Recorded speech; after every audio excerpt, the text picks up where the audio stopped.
नमस्कार, आप सभी का मेरे चैनल लर्निंग विद पुष्पांजलि चालिहा में स्वागत है और मैं हूं पुष्पांजलि चालिहा। आज हम लोग क्लास 5 की हिंदी का रिमझिम बुक लेकर आए हैं।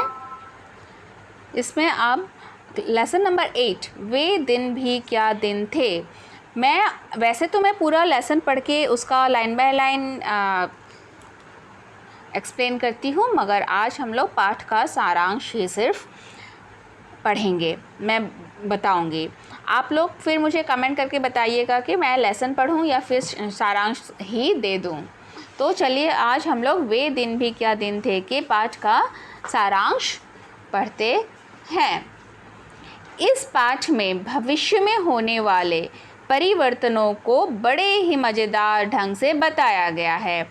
अभी हम लोग प्रेजेंट में जी रहे हैं, आप लोग अभी क्लास 5 में पढ़ रहे हैं, लेकिन भविष्य यानी कि आप लोग बड़े होते जाएंगे और बड़े होकर कॉलेज पहुंचेंगे, उसके बाद नौकरी करेंगे।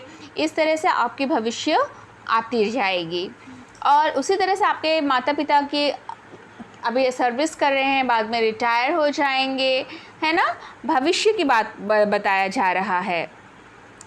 कुम्मी और रोहित नाम के दो बच्चे हैं। कौन कौन है? कुम्मी और रोहित। कुम्मी ने अपनी डायरी में 17 मई 2155 की रात को लिखा, आज रोहित को सचमुच की एक पुस्तक मिली है। कुम्मी ने लिखा उसके डायरी में कि आज रोहित को एक पुस्तक मिली है। पुस्तक यानी कि किताब। पुस्तक पुरानी थी। कैसी थी? पुरानी थी। कुम्मी के दादा ने बताया था कि जब वे बहुत छोटे थे तब उनके दादा ने कहा था कि उनके ज़माने में कहानियाँ कागज़ पर छपती थी और पढ़ी जाती थी।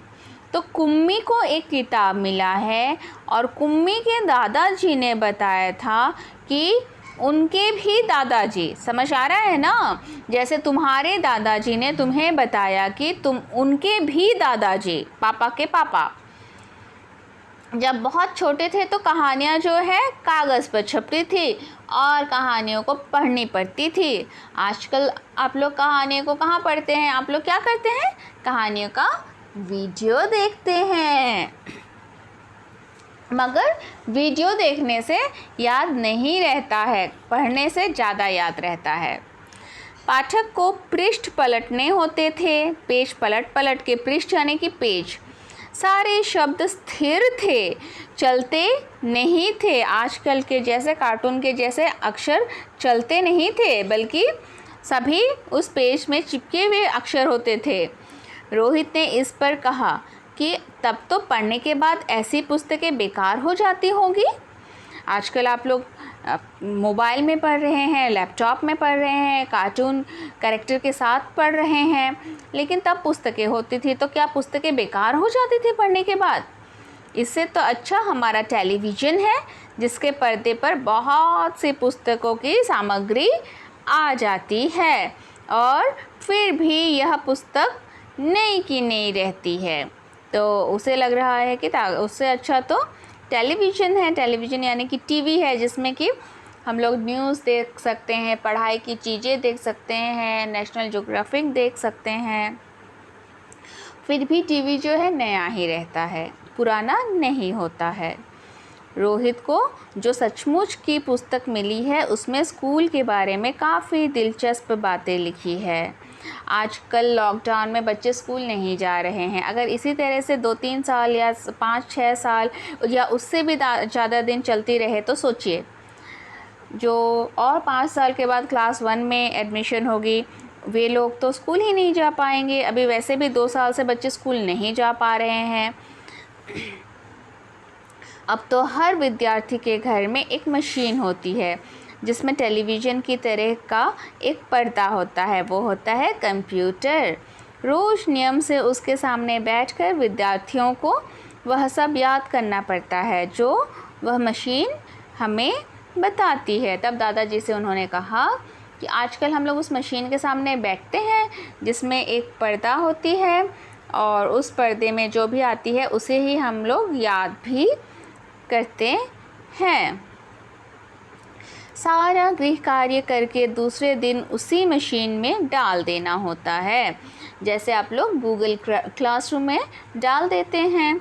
हमारी गलतियां बताकर फिर वह हमें समझाती है। एक विषय पूरा होने पर वही मशीन हमारी परीक्षा लेकर हमें आगे पढ़ाना आरंभ कर देती है। तो आप लोग अगर अपने दादा दादी से बात करते हैं तो और आपके पढ़ाई के बारे में आप लोग कैसे ऑनलाइन पढ़ाई कर रहे हैं तो उनको बहुत ही आश्चर्यचकित होगी। कुम्मी ये सारी बातें कहते कहते थक गई।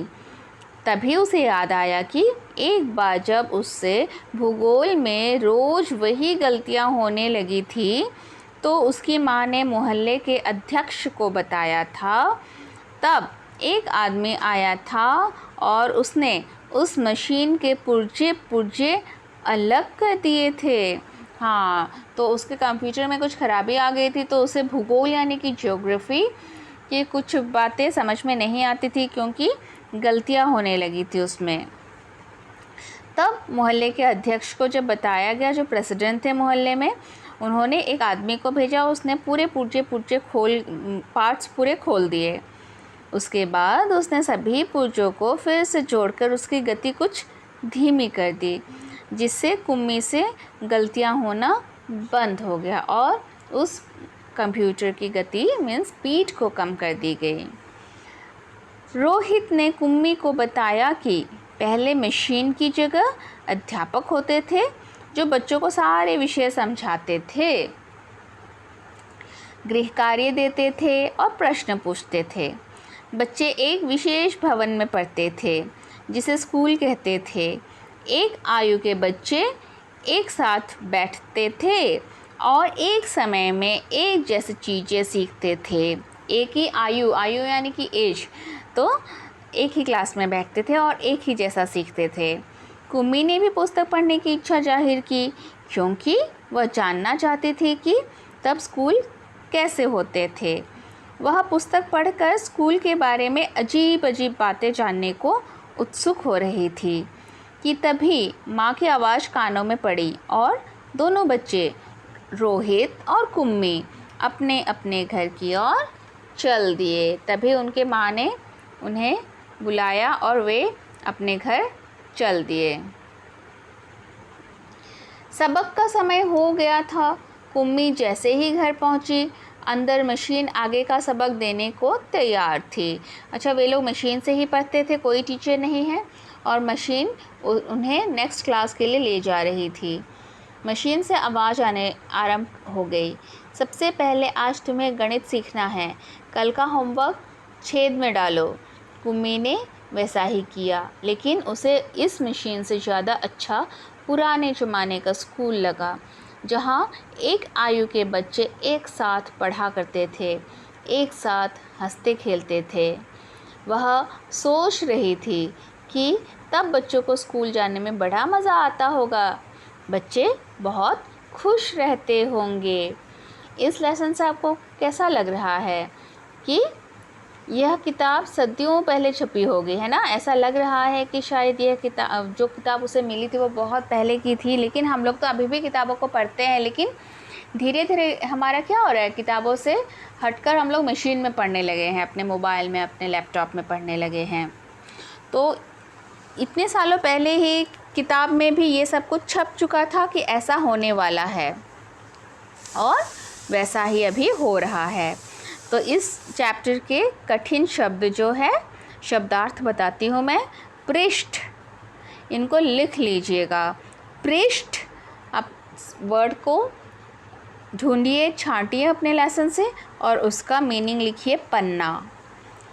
पश्चात यानी कि बाद में, सदियों पहले, वर्षों पहले। रफ्तार यानी कि चाल। सबक, पाठ। आरंभ यानी कि शुरू। तो बच्चों, आज के लिए हमारा ये दिन भी क्या दिन थे यहीं समाप्त होता है। आप लोगों को पाठ का सारांश समझ में आया कि नहीं, मुझे कमेंट बॉक्स में बताइएगा। अगर आप लोगों को तकलीफ़ हो रही है समझने में तो मैं आपको उस लेसन को भी पढ़ के बताने के लिए मैं राज़ी हूँ। और मैं इसके बाद प्रश्न उत्तर लेकर दूसरा वीडियो आएगा। तब तक आप लोग घर में रहिए, सुरक्षित रहिए और खुश रहिए। खुश रहना बहुत ज़रूरी है सीखने के लिए, और मेरे साथ सीखते रहिए। बाय।